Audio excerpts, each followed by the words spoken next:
Bienvenidos a este análisis. Hoy nos metemos de lleno en una de las eras más monumentales en la historia del fútbol sudamericano. Vamos a hablar del primer ciclo de Marcelo Gallardo al frente de River Plate, desde aquel junio de 2014 hasta 2022. Una etapa increíble que no solo redefinió la grandeza deportiva, sino que le devolvió a un club histórico su lugar en la mismísima cúspide internacional. En resumen, vamos a ver al River de siempre, con Gallardo a la cabeza. Y para empezar a entender esta locura, tenemos que hablar de un número, 14. Esta es la asombrosa cantidad de títulos oficiales que conquistó en apenas 8 años y medio como director técnico. Es una cifra que te deja sin palabras. No solo habla de éxito pasajero, sino de la construcción de una hegemonía absoluta. Un equipo que literalmente pasó por encima a casi todo el continente. Y lo más fascinante de todo esto es cómo empezó. El mismo día de su presentación, reemplazando a un técnico que venía de salir campeón, soltó esta frase: "No hay que conformarse con lo que se ha logrado. Un equipo campeón puede ir a más". Ese fue el mantra, una declaración de principios total que dejó clarísimo que bajo su mando la complacencia estaba estrictamente prohibida. Sección 1. El regreso del ídolo. A veces es increíble pensar en los orígenes.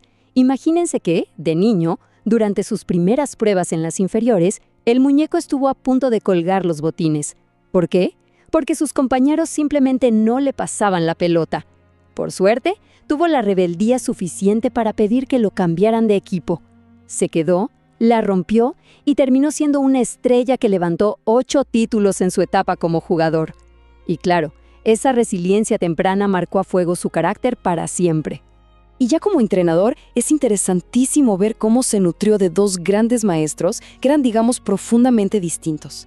Por un lado, Alejandro Sabella, el hombre que lo descubrió en las inferiores.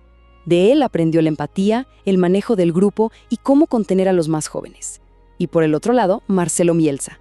De él absorbió esa intensidad implacable y un nivel de exigencia táctica extremo. Una mezcla excepcional, ¿verdad? Terminó formando a un líder súper equilibrado, pero ferozmente competitivo. Sección 2. El método del muñeco.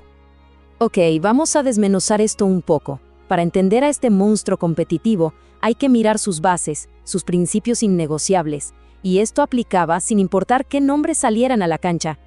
El método exigía una presión alta asfixiante, una inteligencia mental brutal para anticipar jugadas, capacidad de resolución individual cuando las papas quemaban, una intensidad tremenda, verticalidad pura para lastimar rápido y, por supuesto, una estrategia minuciosa y elaborada a la medida exacta de cada rival, semana tras semana. Pero ojo, el punto crucial de todo ese sistema era su flexibilidad. Para que se den una idea, llegó a utilizar 7 formaciones iniciales diferentes en tan solo 8 partidos de eliminación directa durante la Copa Libertadores 2018. Es una locura, una verdadera clase magistral de inteligencia táctica, cambiando el esquema constantemente, pero sin traicionar jamás la filosofía ofensiva del equipo. Ahora, para ejecutar un plan hacia la perfección, necesitas las piezas correctas. Su plantel se apoyó en 3 ejes. Primero, apostar fuerte por los talentos de las juveniles del club. Segundo, hacer fichajes quirúrgicos. Buscaba jugadores que encajaran perfecto en su sistema, sin importar si eran la gran estrella del momento. Y tercero, una capacidad que sinceramente es asombrosa: potenciar y recuperar a jugadores veteranos que todos daban por descartados. Y si hablamos de recuperar jugadores, el ejemplo definitivo es Leonardo Poncio. Hay una anécdota increíble de cuando Gallardo asumió. Encontró a Poncio totalmente marginado por el técnico anterior. De hecho, Gallardo dijo que su aspecto le recordaba al actor de la película Náufrago. Bueno, desde ese estado tan crítico, lo moldeó, le devolvió la confianza y lo transformó en el capitán absoluto y máximo referente de toda esta era gloriosa. Sección 3. La gloria y los títulos. Y vaya que ese método dio resultados. Fue un proceso de éxito continuo y abrumador. Desde esa primera Copa Sudamericana en 2014, que cortó una sequía internacional de 17 años, hasta la tan ansiada Liga Profesional en 2021. Para ponerlo en perspectiva, los únicos años calendario donde el equipo no dio una vuelta olímpica fueron 2020, por obvias razones de la pandemia, y 2022, que fue su último año. Todo lo demás fue alzar copas. Pero más allá del metal de los trofeos, este equipo se dedicó a reescribir los libros de historia con números que meten miedo. Imagínense, una racha de 32 partidos invictos, récord absoluto en el club. Franco Armani construyendo una verdadera muralla en el arco, con 965 minutos sin recibir un gol.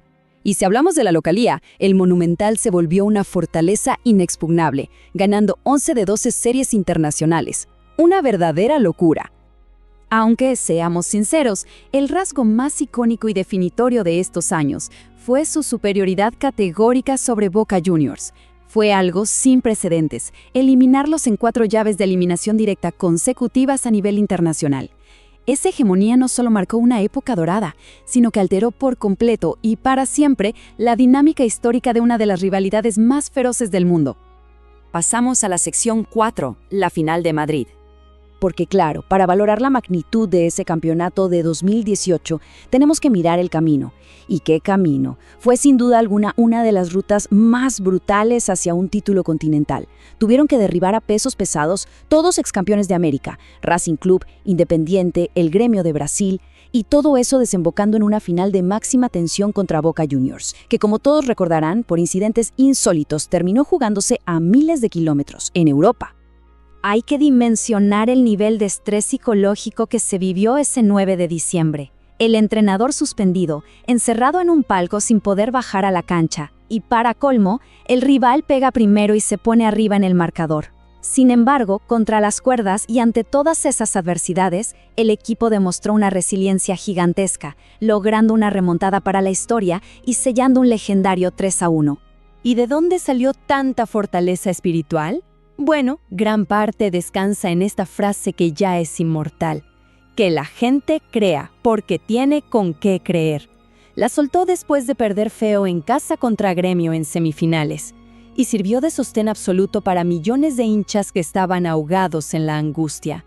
No fue solo humo motivacional, ¿no? Fue el diagnóstico preciso de un estratega que conocía perfectamente el corazón y la entereza de su plantel. Lo dijo a la perfección el campeón del mundo Jorge Valdano. Ese temple fue la marca registrada del técnico en los momentos de mayor exposición.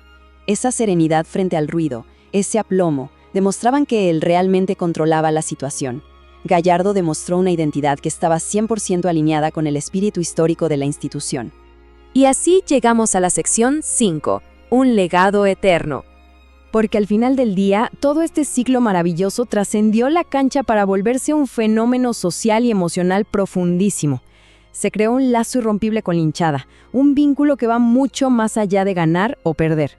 Un cariño que hoy quedó inmortalizado en una colosal estatua de bronce de casi 7 metros, colocada para siempre nada menos que al lado del mismísimo Ángel Labruna.